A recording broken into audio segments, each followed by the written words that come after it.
Hello po, good afternoon po sa inyong lahat, sa lahat naming mga subscriber, followers at mga viewers. Meron lang akong gustong i-share sa inyo at sana makapagbigay ng inspirasyon sa inyo, lalo na sa mga nag-uumpisa pa lang na magnegosyo.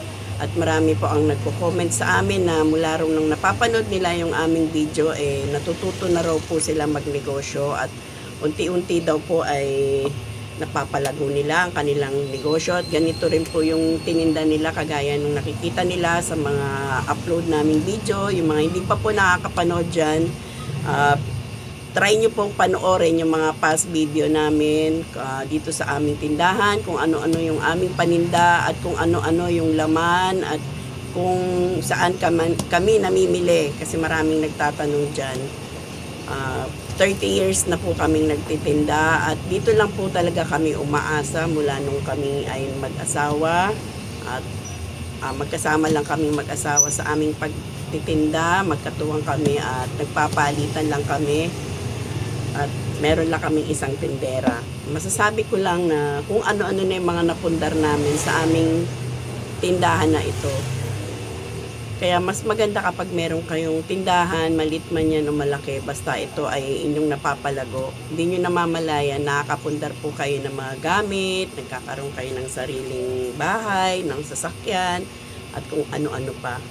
At yun nga, sa loob ng 30 years na yan, napakarami na rin po namin napundar. Nagkaroon na kami ng sariling bahay, mga sasakyan, lalo na mga motor. Ang mga motor po namin ay mga 5 na. Pero yan po lahat ay dito lang din galing. Tsaka kapag ka meron kang tindahan, hindi po masama na kumuha ka ng hulugan. Kasi kung ikakash din natin yan, ay mabigat din po yan sa bulsa. Tsaka mahihirapan po tayo. Tulad halimbawa na lang sa motor. Meron kami isang motor na binili. Cash po yun. At dito rin yan galing at meron kaming kinuhang hulugan at ayan, 1 year na namin natapos. Hindi naman kami kumukuha ng mga 3 years kasi masyado nang matagal. Ayun nga, 1 year natapos na namin yun.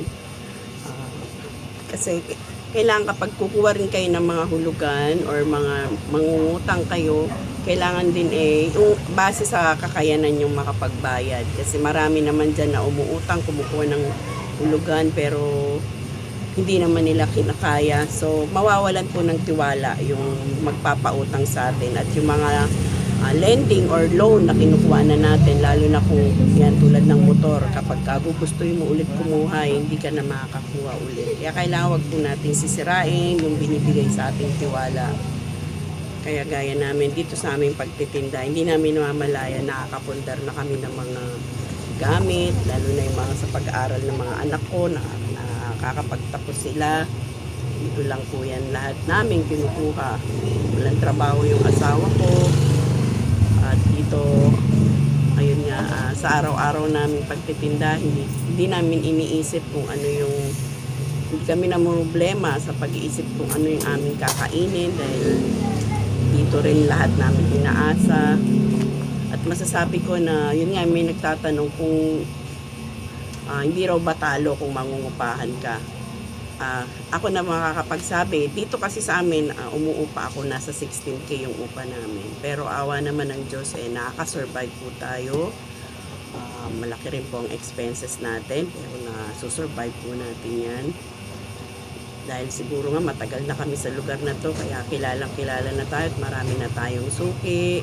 Depende rin kasi talaga yan sa pwesto. Kasi kahit malaki yung pwesto nyo, marami kayong paninda, kung hindi naman siya ganun karami talagang tao or talagang hindi siya daanan, medyo mahihirapan din kayo talagang makahakot ng maraming benta.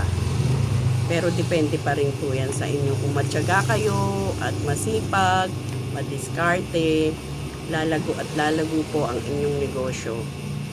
Tulad ko, kung inaasa ko lang siguro to na hindi ako ang nagmamanage nito, ewan ko kung ganito rin kaya ang mararating nito, kung aasenso rin ba to or kikita ba to. Sa akin kasi ako talaga yung nagmamanage nito, kami ng asawa ko. Kaya talagang namomonitor ko kung ano yung mga kailangan ng customer, kung ano yung mga mabibenta dahil kami rin namang namimili.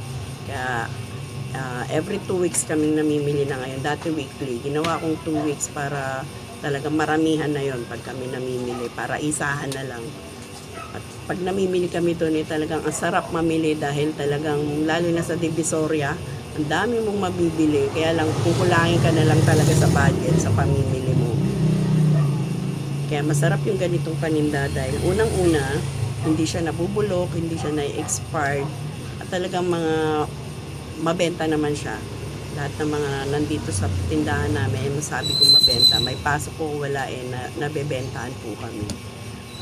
Yung nagtatanong kung magkano raw yung sales namin dito, pinakamababa na po yung 15, 10 kapag yung talagang walang pasok. So sa 10,000 na yan, ang halimbawa na lang 10,000 sa araw-araw. So sa isang linggo is 7. Yan. Siyempre sa 10 na yan, hindi pa namin nabawas din yung mga expenses namin sa araw-araw. Pagkain, baon ng 2 kong anak, ano-ano pa. Minsan gumagala pa kami, gumiginig pa kami. So sa isang buwan, magkano yung 10,000?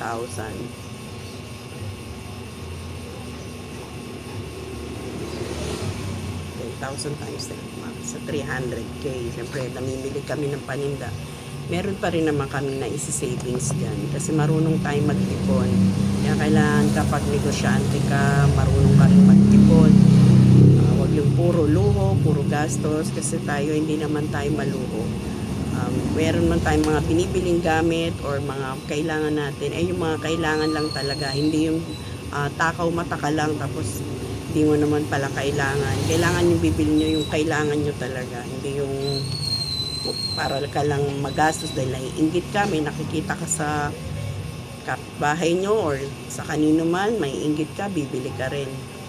Hindi po kami ganun. Ayaw namin ng mga inggit-inggit kasi ayoko rin sa mga inggitera. Pasensya na ka. Kung saan na pupunta yung akin topic kasi wala talaga ako maisip pa na i-upload dahil nalilibang po tayo sa kaka-reels namin. Kung gusto nyo, i-follow nyo rin yung aming FB account. Alex Joan Vlog din yan. Marami tayong mga reels dyan. Yun lang. Yung masasabi ko sa inyo na umpisahan nyo na kung may plano kayong magtindahan, kahit maliit lang yan, gaya nga nung isa naming pwesto, ang starting capital niya lang is 30,000. Pero ngayon, 10 months pa lang, punong-puno na yung tindahan niya. Panoorin nyo po dyan sa mga past video namin na pinakita ko. Ang dami na pong laman. Sa mga gustong mag-umpisa, ayan. Hindi naman ganun kalaki yung inumpisahan niya. Tapos ang upa niya pa is 7,000 a month. So wala nga lang siyang tindera. Siya lang yung nagbabantay. At least na ma-manage niya. So yung benta niya, yun ang pinaikot-ikot niya. Awa ng Diyos, nawiwili na po siya magtinda. Yung kapatid ko po kasi yung pinag-manage ko doon. Mga ganito rin yung paninda niya. School supplies, mga laruan, mga accessories. Maraming klase to. Kung mapapanood nyo pa yung mga past naming upload yan.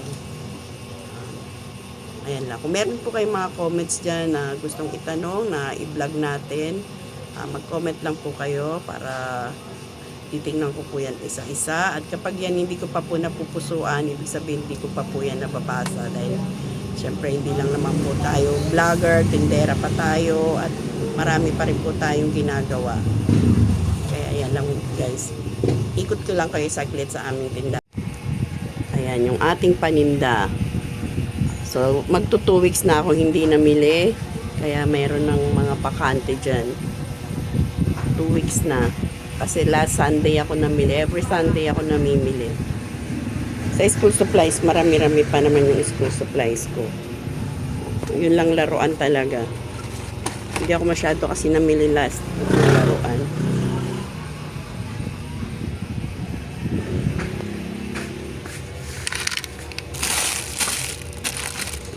Kailangan laging inaayos ang paninda. Ayoko na magulo. Ito mga alkansya na to. Meron pa itong maliit. Naubos na yung maliit ko. Puro malalaki na yan. Yung mga candy ko, marami pa naman ng candy. Puno pa yung cabinet natin.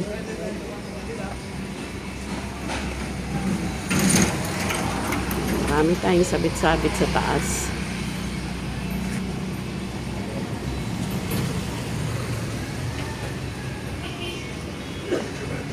Lahat ng nakikita nyo dyan, mabibenta yan guys. Lalo na itong mga clamps. Yung mga headband. Mga wrapper, cartolina, yan, mabibenta.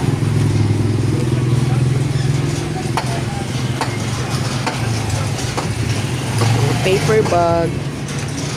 Open yung ating tindahan. Libreng-libre halukay dyan. Libre pili. Libre pili, libre halukay. Basta magbayad. Si tatay. Bibili. O, Son, basurahan to, Son. Inabot ko sa'yo para dyan mo itapon. Nagigil ako sa'yo, ah. Yung tindera ko na to. Sarap tirisin. Puyat pa, more. Di ko alam nagpupuyat ka. Pag hindi ako